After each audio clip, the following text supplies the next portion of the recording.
Good morning. I'm meteorologist Kevin Smith at the National Weather Service in Pocatello with your weather hazard briefing for Monday, December 5th. A lot quieter out there this morning, but still some residual impacts from the storm system that just impacted the region over the weekend. We're going to see that in several forms. One of the ones that's going to be most noticeable for some of you out there over the next couple mornings is some fog. So we are expecting some patchy, dense fog.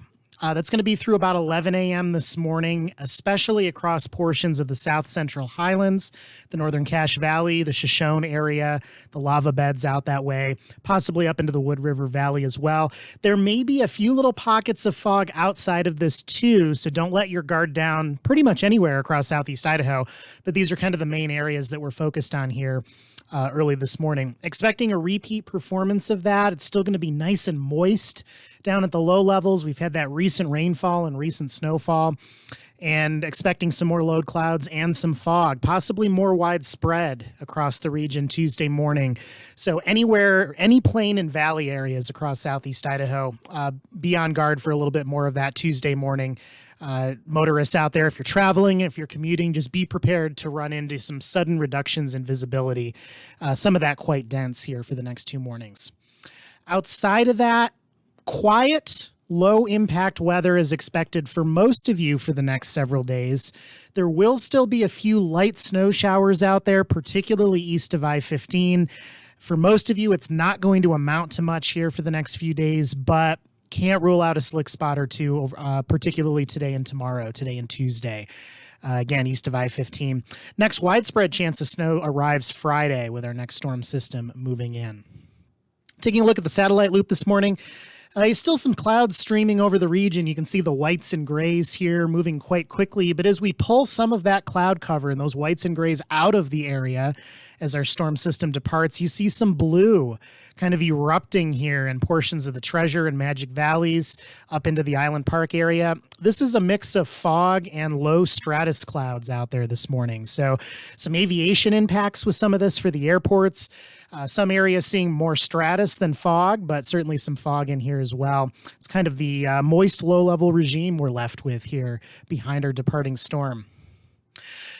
Can certainly see that here in the weather risk outlook. Here in the front, Monday and Tuesday, this is our post-storm residual air mass here with a few impacts noted, generally minor risk. And then our next system coming in on Friday with widespread chances of at least some light snow across Southeast Idaho. But Wednesday, Thursday looking pretty good. And again, Monday, Tuesday, generally characterized by that patchy, dense at times morning fog here for the next two mornings.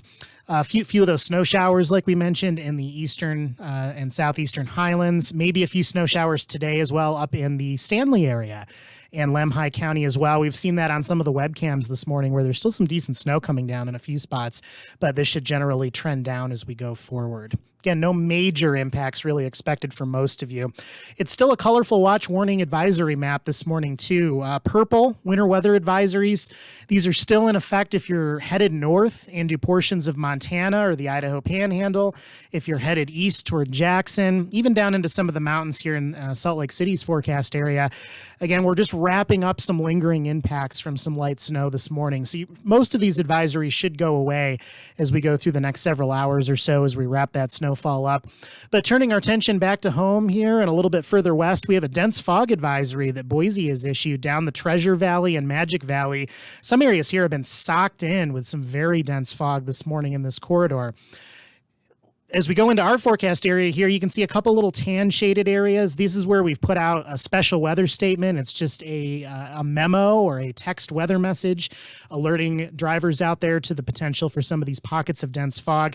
Again, can't rule out a little patchy fog just about anywhere in our valleys and plains here this morning. And again, maybe more widespread Tuesday morning. But at least for this morning, these are some of the better trouble spots. Again, the South Central Highlands down toward Holbrook and Rockland, down into the Northern Cache Valley and Preston, possibly the I-84 corridor here to the southeast of Burley.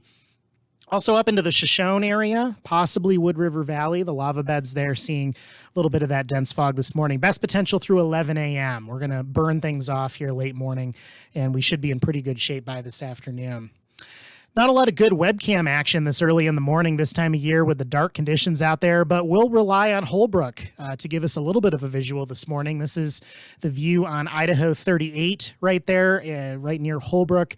And a little bit of snow down there this morning, too. Had a little precipitation mixed in, but you can certainly see that visibility, not ideal for those who may be traveling or commuting into work this morning. So again, watch out for those pockets of dense fog. Here's today's temperature picture. Here's where we're starting out for low temperatures here on the left as you wake up this morning. These will vary a little bit. It'll be a little bit warmer than this under some of the thicker low stratus clouds or in some of the foggy areas. But general picture, we're seeing temperatures here in the 20s with some teens and single digits mixed in the Central Mountains. We're headed for a fairly cool day here as we go over to the right graphic. Afternoon high temperatures, many places getting into the 20s. We'll still see some mid 30s sneaking in here across the eastern Magic Valley, the Raft River region, into portions of the Snake Plain as well. Montpelier 31 for your high temperature today. So nothing abnormal for this time of year for southeast Idaho. I'm going to throw this graphic in here too. We talked about those kind of low impact, light chances of some snow showers here over the next couple days. This is kind of a good visual on that. So technically what this graphic is telling you what is the percent chance of reaching 1 inch of snow or more over a 72-hour period. That's Monday and Tuesday and Wednesday this week. So why I like to show this, though, anywhere you see this color shading here in the eastern highlands, mostly east of I-15, but possibly getting toward Du Bois and Idaho Falls, be really close for these areas. These are the areas where at some point over the next 2 to 3 days, we may see a few light snow showers. So that kind of gives you a broad picture of kind of the area we're keying in on. Pretty quiet for the rest of the region, except maybe a snow shower near Stanley as well. And you can see there are some decent probabilities for places like Island Park, maybe Rexburg, maybe Driggs, Pine Creek Pass, Ashton, of getting an inch of snow. But again, this is going to be spread out in light snow shower activity over 3 days. So can't rule out a few slick spots, but in general, not expecting any major issues out there due to snowfall, at least for the next few days. High temperatures Tuesday, very similar, getting up into the 20s and 30s. Wednesday, just a touch cooler, 23 for Island Park, 29 for Stanley, 30 just below freezing, topping out here in Pocatello. Thursday, again, continued fairly cold. High temperatures topping out in the 20s to near 30 in the eastern Magic Valley. And finally, for Friday, very little change in that temperature profile. Again, Friday is when the next chance of widespread snow arrives with our next system. That's it for your hazard briefing this morning. If you have any questions, comments, want to reach out to us, please do so. We're here 24/7. Otherwise, everyone have a great week.